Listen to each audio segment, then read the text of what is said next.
I was, for the most part, born and raised here in Easley, and I grew up in a mobile home community. I rode the school bus every day during my schooling, and it amazed me, even when I was a third grader, for the school bus to pick us up and then go to a ranch house, then to go to an apartment complex, and then to what I thought was a wealthy neighborhood. I've learned since that we're not so wealthy in Pickens County. But even from a young age, I was amazed by the opportunities and the obstacles that people face. So I wanted to move back to my hometown and help out my community. And as young as middle school and high school, I thought law and politics was where my gifts were. We were able to do saliva testing during the time of COVID. We were a gang of misfits. It was a realtor, an attorney, a nurse practitioner, and a landscaper that formulated a saliva testing program that kept many industries in this area productive and working.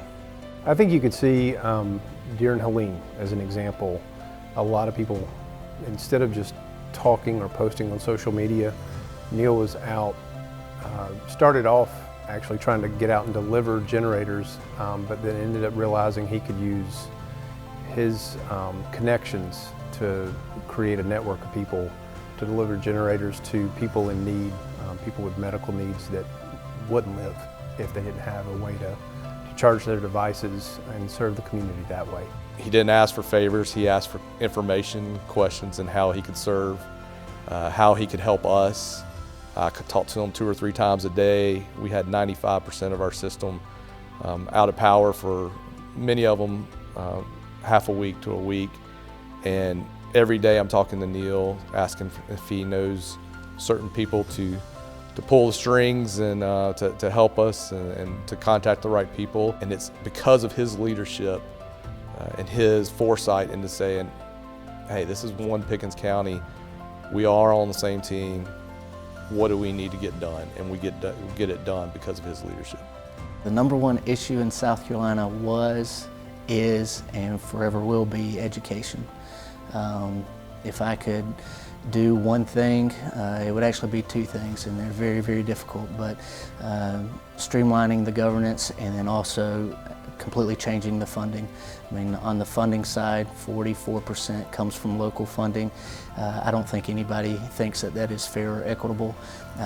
When one county has a nuclear power station and one doesn't, and that district is benefited because of that, it just kind of highlights how we have the funding kind of messed up in South Carolina from that perspective. Neil doesn't always seek the political solution. He seeks the solution that's best for the people. I've told him before that he's not always the best politician because sometimes the best political answer would mean that he steps back or doesn't step into an issue, but he does what's right, even if it cost him some on a political level. We live in a world that people are disgruntled with politicians, and along comes Neil, and is he perfect? No, but he serves. And I think over the long arc of his career, the community has rallied to him because they've learned that he cares.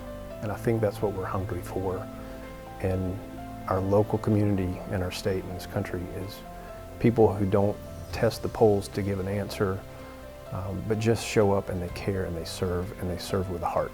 He's very intelligent. He knows his stuff. Something that people may not know, I think he's well versed in Paw Patrol.